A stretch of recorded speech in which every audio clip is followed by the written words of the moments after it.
ఈ surplus water మనం అసలు ఇప్పుడు మనం 55% మనం కోరుకుంటున్నాం కదా. ఈ సర్ప్లస్ వాటర్ని మనం స్టోరేజ్ చేసుకునే దానికి ఏమైనా మన దగ్గర సోర్స్ ఉందా సోర్స్ లేదా?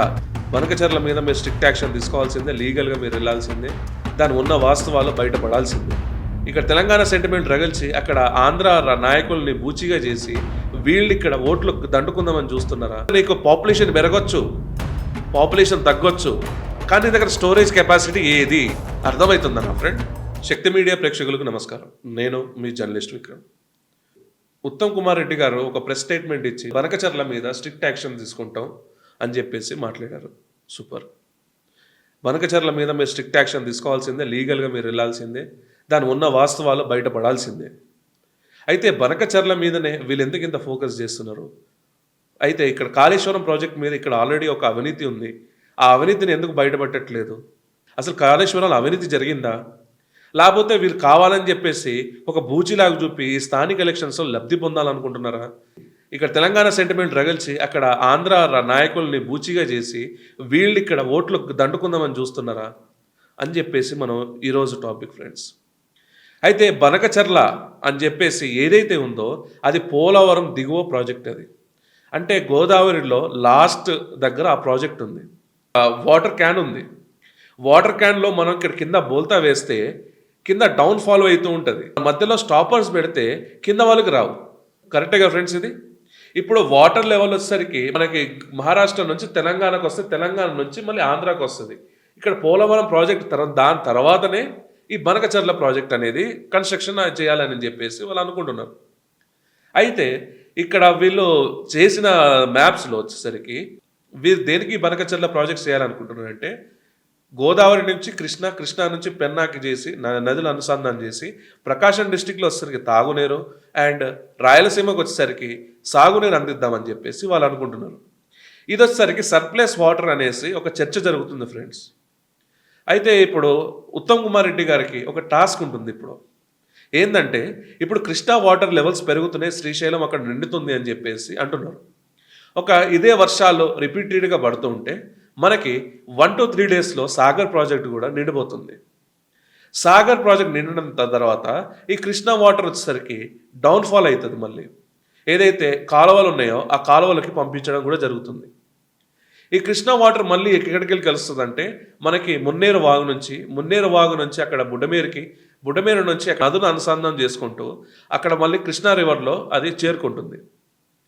సో ఇప్పుడు ఈ ఫ్లడింగ్ వాటర్ని కంట్రోల్ చేసే కెపాసిటీ ఇప్పుడు ఆంధ్రాకి పోవద్దు. ఆ సర్ప్లస్ వాటర్ ఆంధ్రాకి అసలే పోవద్దు. శ్రీశైలం నిండిన తర్వాత మనకి సర్ప్లస్ వాటర్ మన తెలంగాణలో ఉండాలంటే ఉత్తమ్ కుమార్ రెడ్డి గారు ఇప్పుడు ఈ ప్రాజెక్ట్కి ఈ కృష్ణా వాటర్ని ఎలా సేవ్ చేయగలరు? గోదావరి పక్కన పెడదాం, తర్వాత నిండుతుంది అనుకోండి. ఇప్పుడు కృష్ణా వాటర్ని ఇప్పుడు మన ముందున్న హడిల్ కదా, ఇప్పుడు ఈ కృష్ణా వాటర్ని ఎలా ట్యాకిల్ చేస్తారు ఈ ఉత్తమ్ కుమార్ రెడ్డి గారు? దీనికి ఏమైనా ఆన్సర్ ఉందా? ఎవరైతే హరీష్ రావు గారు మాట్లాడుతున్నారో, ఎవరైతే ఉత్తమ్ కుమార్ రెడ్డి గారు మాట్లాడుతున్నారో, ఇప్పుడు రేపు జరగబోయే అనర్థాన్ని, రేపు జరగబోయే ఈ వాటర్ని ఎలా స్టోరేజ్ కెపాసిటీ చేయగలరు? ఈ సర్ప్లస్ వాటర్ మనం అసలు ఇప్పుడు మనం 55% మనం కోరుకుంటున్నాం కదా. ఈ సర్ప్లస్ వాటర్ని మనం స్టోరేజ్ చేసుకునే దానికి ఏమైనా మన దగ్గర సోర్స్ ఉందా సోర్స్ లేదా అని చెప్పేసి ఈరోజు మనం క్వశ్చన్ చేస్తున్నాం ఫ్రెండ్స్. మనం పెద్ద ఇంజనీర్లు కాదు, ఇరిగేషన్ ఇంజనీర్లు ఏం కావు, కానీ ఉన్న డేటా ప్రకారంగా మనం మాట్లాడదాం. సర్ప్లస్ వాటర్ని ఇప్పుడు కృష్ణా వాటర్ని మనం ఏమైనా ఈ వాటర్ ఫ్లోయింగ్ వస్తున్న వాటర్ని, ఈ రెయిన్ వాటర్ని కట్టడి చేస్తే ఏమైనా ఛాన్స్ ఉందా తెలంగాణ గవర్నమెంట్కి? ఉంటే మీరు ఎలా చేస్తారో ప్రజలకు వివరించండి. దాని తర్వాత ఆంధ్ర తెలంగాణ మధ్యలో ఈ లొల్లిలు చేయండి. బనకచర్ల ప్రాజెక్ట్ వచ్చేసరికి ఇదే సర్ప్లస్ వాటర్ ఫ్రెండ్స్. ఇప్పుడు కృష్ణాకి ఏదైతే మన ప్రవాహం ఎట్లా వస్తుందో ఆ వరద ప్రవాహంలో 200 TMCలు వాళ్ళక్కడ గోదావరి నీళ్ళు ఏదైతే పోలవరం నుంచి దిగువ వస్తుందో దాన్ని వాడుకుందాం అనుకుంటున్నారు. అది బే ఆఫ్ బెంగాల్కి వెళ్తుంటే దాన్ని నదులు అనుసంధానం చేసుకుంటూ వెళ్తాం అనుకుంటున్నారు. అదే కానీ వీళ్ళు వచ్చేసరికి పోలవరానికి ఇంకో 200 TMCల కింద బుచిగా చూపించేసి ఆంధ్ర వాళ్ళు దండుకుంటున్నారు అంటే ఇక్కడ దండుకోవట్లేదు. నువ్వు కెపాసిటీ మెయింటైన్ చేసే కెపాసిటీ నీ దగ్గర ఉందా?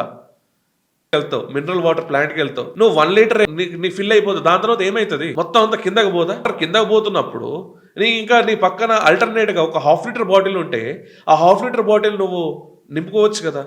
నీ దగ్గర స్టోరేజ్ కెపాసిటీ ఉంటే అది నింపుకోకుండా నీకు చేతగాక పక్కనోడు 2 లీటర్ బాటిల్లో లీటర్న్నర నింపుకొని వెళ్ళిపోతే ₹5 కాయన పెడితే నీకు లీటర్న్నర నీళ్ళు వస్తుంది కదా. మరి నీ దగ్గర బాటిల్ తీసుకురాలి, ఎక్స్ట్రా బాటిల్, నీ దగ్గర వాటర్ బాటిల్ లేదు. నీ తప్పు నీ దగ్గర ఉంచుకొని పక్కనోడు 2 లీటర్ల వాటర్ బాటిల్ తీసుకొచ్చి లీటర్న్నర పట్టుకొని వెళ్ళిపోతుంటే ఏంటంటే గొడవ చేసేది ఎవరితో నువ్వు?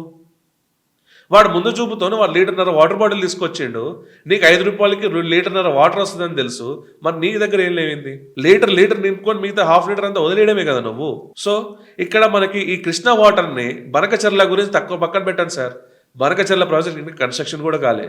ఇప్పుడు ప్రజెంట్ ఉన్న కృష్ణా వాటర్ని ఈ వాటర్ ఫ్లో ఈ వరదని ఎలా కంట్రోల్ చేసే కెపాసిటీ ఉంది మీకు అని చెప్పేసి మేము అడుగుతున్నాం. ఒక జర్నలిస్ట్గా మేము అడుగుతున్నాం.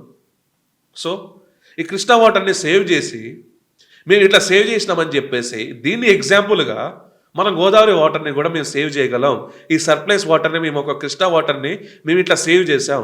సో గోదావరి రివర్ వాటర్ కూడా మేము ఇట్లా సేవ్ చేస్తామని చెప్పేసి మనం ఒక ఎగ్జాంపుల్ చూపించి మనం బనకచెర్ల ప్రాజెక్ట్ని ఆపుతాం. ఓకేనా? ఇది క్లియర్గా మన సెంట్రల్ గవర్నమెంట్ ముందు మనం ఎగ్జిబిట్ చేయడానికి ఒక రీజన్ ఉంటుంది, ఒక ప్రూఫ్ ఉంటుంది, మన దగ్గర ఒక సినారియో ఉంటుంది. సో నీ దగ్గర ఏమీ లేదు, గాలి మాటలు మొత్తం 51% నీళ్ళు కావాలి, ఇది కావాలి, అది కావాలి, కానీ నీ దగ్గర స్టోరేజ్ కెపాసిటీ ఎక్కడా అని చెప్పేసి రేపు సెంట్రల్ గవర్నమెంట్ అడుగుతుంది. సెంట్రల్ గవర్నమెంట్ ఎందుకు? ఈ వాటర్ మీద ఎవరైతే కమిషన్స్ ఉన్నాయో వాళ్ళే అడుగుతారు. ఇక్కడ నీకు పాపులేషన్ పెరగచ్చు, పాపులేషన్ తగ్గొచ్చు, కానీ నీ దగ్గర స్టోరేజ్ కెపాసిటీ ఏది? అర్థమవుతుందా నా ఫ్రెండ్? ఇక్కడ స్టోరేజ్ కెపాసిటీ ఎక్కడుంది? స్టోరేజ్ కెపాసిటీ లేనప్పుడు నువ్వు పట్టుకుందాం అనుకున్నా కూడా అది మళ్ళీ వృధా ఫాలే అవుతుంది. ఒకవేళ నువ్వు సాగర్లో ఇప్పుడు కృష్ణా రివర్కి నీకు కొంచెం నీళ్ళు నువ్వు దాపెట్టుకుందాం అనుకున్నా కానీ నీ దాపెట్టుకోవడానికి ప్రాజెక్ట్ లేదు కదా అని చెప్పేసి రేపు క్వశ్చన్ మార్క్ అడుగుతుంది, ఒక క్వశ్చన్ చేస్తుంది. అప్పుడు నీ దగ్గర ఆన్సర్ ఏముంది? లేదు కదా. సో బనకచెర్ల ప్రాజెక్ట్ కంటే ముందు మనం ఈ కృష్ణా వాటర్ని సేవ్ చేసి మనం సెంట్రల్ గవర్నమెంట్కి ఒక టెస్ట్ నమ్మి పంపిద్దాం. మేము ఇలా సేవ్ చేసాం, మేము ఒక ప్రాజెక్ట్ నెక్స్ట్ గోదావరి కూడా ఇట్లా చేద్దాం అనుకుంటున్నాం అని చెప్పేసి మీరు మాట్లాడండి. సో తెలంగాణ ఆంధ్ర మధ్యలో మళ్ళీ లొల్లిలు స్టార్ట్ చేసి రాజకీయ పబ్బం గడుపుకుందామని కొందరు చూస్తున్నారు. కానీ ఉన్నది ఉన్నట్టు ఫ్యాక్ట్స్ మాట్లాడదాం. కృష్ణా వాటర్ని సేవ్ చేయండి, దాని తర్వాత మనం గోదావరి గురించి మాట్లాడదాం. So signing off. జై హింద్, జై భారత్. ఈ వీడియో కానీ మీకు నచ్చినట్టయితే friends like, share and comment చేయాల్సిందిగా కోరుకుంటున్నాను.